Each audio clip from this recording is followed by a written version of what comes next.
आज से प्रधानमंत्री विकसित भारत रोजगार योजना आज ही 15 अगस्त को लागू हो रही है। પીએમ મોદીએ લાલ કિલ્લા પરથી એક મહત્વાકાંક્ષી યોજનાની શરૂઆત કરી.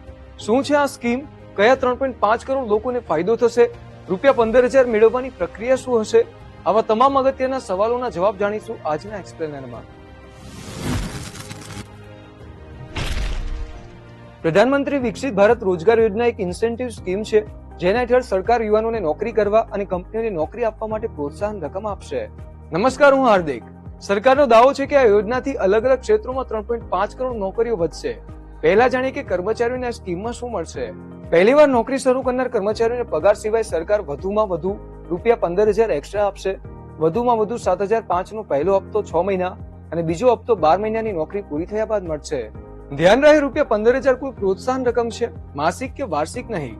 હવે સમજીએ કે નોકરી આપનાર કંપનીઓને શું ફાયદો મળશે. જો કોઈ કંપની 1 ઓગસ્ટ 2025 પછી રૂપિયા 10,000 ના માસિક પગાર પર નવા કર્મચારીઓને રાખશે, તો કંપનીને પ્રત્યેક કર્મચારી દીઠ વધુમાં વધુ રૂપિયા 1,000 મળશે. 10,000 થી 20,000 પગારવાળા કર્મચારીઓ માટે કંપનીને રૂપિયા 2,000 અને 20,000 થી રૂપિયા 1 લાખ વાળા કર્મચારીઓ માટે કંપનીને દર મહિને રૂપિયા 3,000 મળશે. રૂપિયા 1 લાખ થી વધુ પગારવાળા કર્મચારીઓ માટે આ સ્કીમમાં કોઈ ફાયદો નથી. પરંતુ આ યોજનાનો લાભ મેળવવા માટે કર્મચારીઓ અને કંપનીઓએ આખરે શું શું કરવું પડશે? 18 થી 60 વર્ષની ઉંમરની કોઈ પણ વ્યક્તિ જે પહેલી નોકરી આખો વિડિયો જોવા માટે ડાઉનલોડ કરો દિવ્ય ભાસ્કર એપ.